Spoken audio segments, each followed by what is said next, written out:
Good morning everyone. ધોરણ 8 વિષય ગણિત, સ્વાધ્યાય 12.2. દાખલા નંબર 1 જોઈએ. નીચેની સંખ્યાઓને તેમના પ્રમાણિત સ્વરૂપમાં દર્શાવો. તમને સંખ્યા આપેલી હશે, તેને તમારે પ્રમાણિત સ્વરૂપમાં લખવાનું રહેશે. ધારો કે અહીં સંખ્યા આપેલી છે 0.000085. આને તમારે પ્રમાણિત સ્વરૂપમાં લખવાનું છે. આ પહેલો જ દાખલો છે, એટલે આપણે રીતસર પૂરો ગણીશું.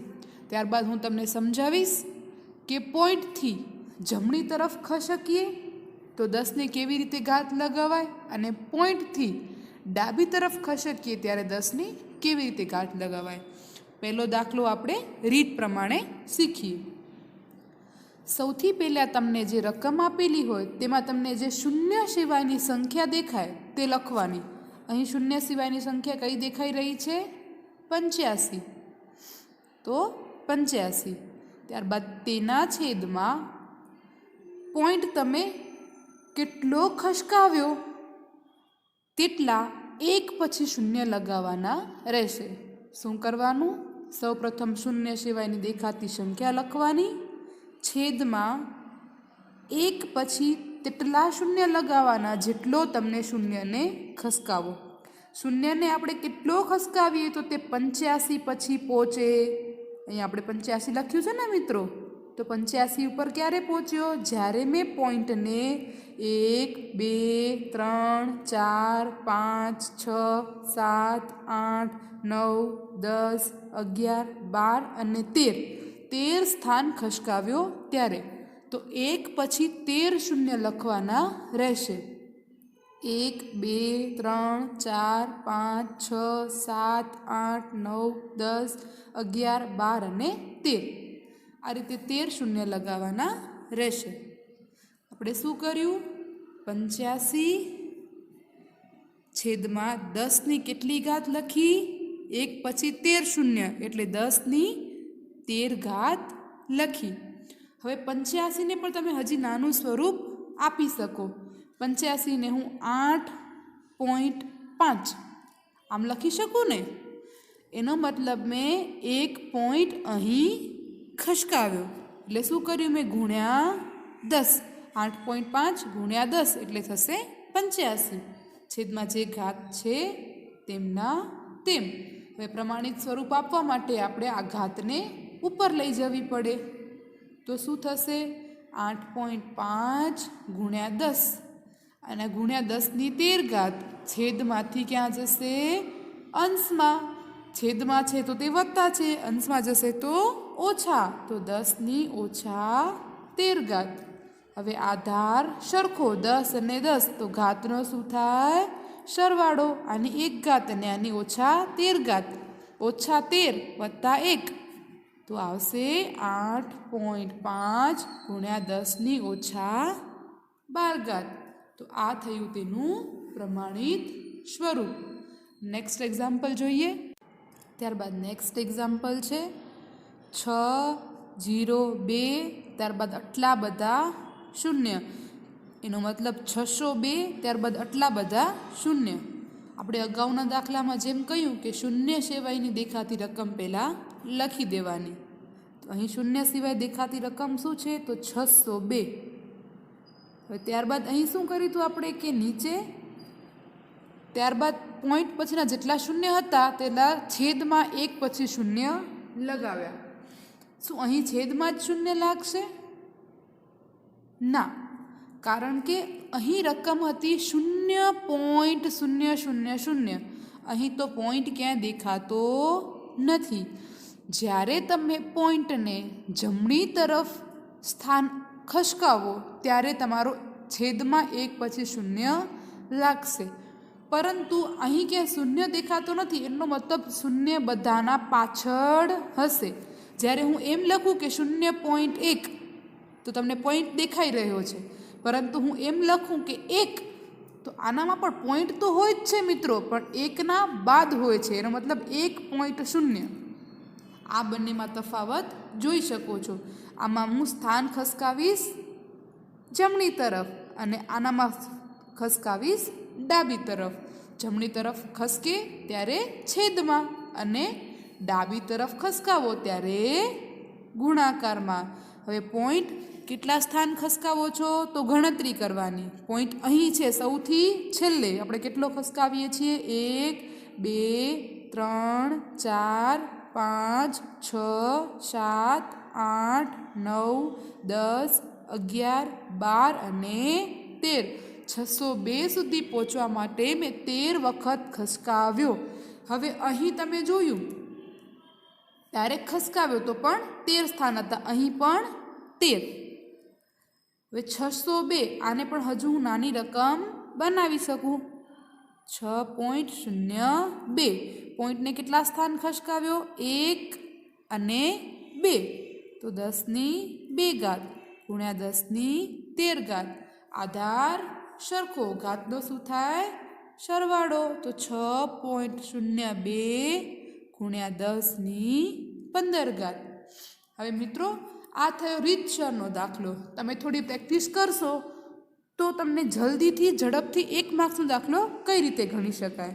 જ્યારે તમે પોઈન્ટને ડાબી તરફ ખસકાવો છો ત્યારે ઘાત સરવાળાના સ્વરૂપમાં આવશે અને જ્યારે તમે જમણી તરફ ખસકાવશો ત્યારે તે માઇનસના સ્વરૂપમાં એટલે કે બાદબાકીના સ્વરૂપમાં આવશે. જ્યારે તમે ખસકાવો છો અને તમને ખબર છે કે પ્રમાણિત સ્વરૂપ એટલે કે એક સંખ્યા પછી પોઈન્ટ લગાવવાનો રહેશે તો તમારે અહીં 6.02 પર રાખીને જ ગણતરી કરવાની. જ્યારે 1 માર્ક્સનો દાખલો પૂછાય ત્યારે તો કેટલો 6 પોઈન્ટ લગાવવા માટે કેટલા સ્થાન પોઈન્ટને ખસકાવવો પડશે? તો 1 2 3 4 5 6 7 8 9 10 11 12 13 14 અને 15. 6.02 6.02 કરવા માટે 10ની કેટલી ઘાત આવશે? તો 15. આ 1 માર્ક્સનો દાખલો ઝડપથી ગણી શકાય. આ રહ્યો તેનો રીત કરીને જવાબ. જ્યારે 2 માર્ક્સ પૂછાય ત્યારે રીત કરવાની. ત્યારબાદ નેક્સ્ટ એક્ઝામ્પલ જોઈએ. દાખલા નંબર 2. નીચેની સંખ્યાઓને તેમના સામાન્ય સ્વરૂપે લખો. એટલે કે પ્રમાણિત સ્વરૂપ આપેલું છે તેને આપણે સામાન્ય સ્વરૂપમાં ફેરવવાનું છે.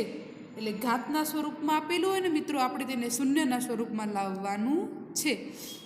હવે સૌથી પહેલાં મેં તમને કહ્યું હતું કે જ્યારે માઇનસ ઘાત હોય ત્યારે પોઈન્ટની જમણી તરફ તમને સંખ્યા આપેલી હશે. એનો મતલબ આપણા આ દાખલામાં પોઈન્ટની જમણી તરફ સંખ્યા જશે. હવે શું છે? 3.02 ગુણ્યા 10^-6. તો પહેલાં તો આપણે 3.02 છે ને એનામાંથી જ આપણે પહેલાં પોઈન્ટ ખસકાવવાની કોશિશ કરીએ.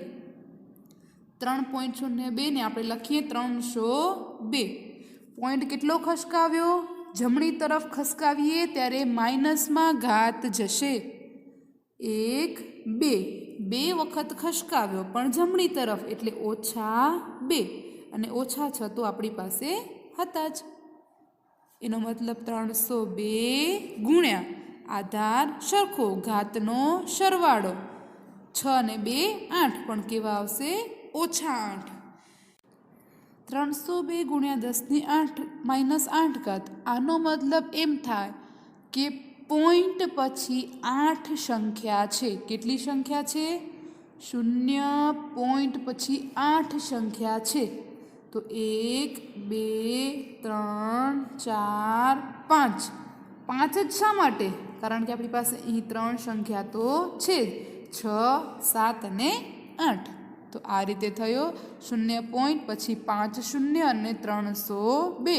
ધારો કે અહીં 4 રકમ હોત મિત્રો તો 4 જ શૂન્ય લગાવવા પડત કારણ કે આપણી પાસે 4 સંખ્યા તો હતી જ. હજુ નેક્સ્ટ એક્ઝામ્પલ જોઈએ. ત્યારબાદ નેક્સ્ટ એક્ઝામ્પલ જોઈએ.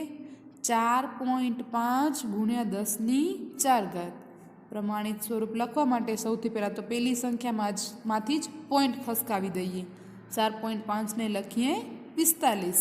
પોઈન્ટને ખસકાવું છું જમણી તરફ. જમણી તરફ ખસકાવતા 10ની ઓછા ઘાતમાં ફેરફાર થાય. તો 10ની પોઈન્ટ કેટલી વાર ખસકાવ્યું? કેટલું સ્થાન? તો એક જ સ્થાન. તો 10 ની -1 ઘાત. ગુણ્યા 10ની 4 ઘાત તો છે જ. 45ના 45, આધાર સરખો, ઘાતનો શું થાય? સરવાળો. 4 ઓછા 1 એટલે કે 45 ગુણ્યા 10ની 3 ઘાત. 10ની 3 ઘાત એટલે 10 ગુણ્યા 10 ગુણ્યા 10, દાય દાય 100, 100 દાય 1000 એટલે 45 ગુણ્યા 1000 તો 45,000. અથવા એમ પણ કહી શકો કે 10ની 3 ઘાત એટલે 3 શૂન્ય તો 1 2 ને 3 તો 45,000. આ થયો તમારો જવાબ. ત્યારબાદ નેક્સ્ટ એક્ઝામ્પલ જોઈએ. 3.61492 61,492 ગુણ્યા 10ની 6 ઘાત. પ્રમાણિત સ્વરૂપને સામાન્ય સ્વરૂપમાં ફેરવવાનું. સૌથી પહેલાં શું કરીએ આપણે? આ રકમમાંથી પોઈન્ટ ખસકાવી દઈએ. તો 361,492 ગુણ્યા પોઈન્ટને કયા સ્થાન તરફ ખસકાવીએ છીએ? જમણી બાજુ ખસકાવીએ છીએ એટલે ઘાત થશે માઇનસમાં. કેટલું ખસકાવીએ? તો 1 2 3 4 5 તો 10ની ઓછા 5 ઘાત અને 10ની 6 ઘાત તો છે જ આપણી પાસે. તો શું થશે? 361,492 ગુણ્યા 10ની આધાર સરખો, ઘાતનો સરવાળો. 6માંથી પરંતુ અહીં માઇનસ છે એટલે બાદબાકી કરવી પડશે ને મોટા પદની નિશાની. 6માંથી 5 જાય તો 1. આના ગુણ્યા 10ની 1 ઘાત એટલે કે 1 શૂન્ય લગાવવાનો જે જવાબ આવ્યો ત્યારબાદ. તો આ થયો તમારો જવાબ. આ સાથે આપણું 12મું ચેપ્ટર અહીં પૂરું થાય છે.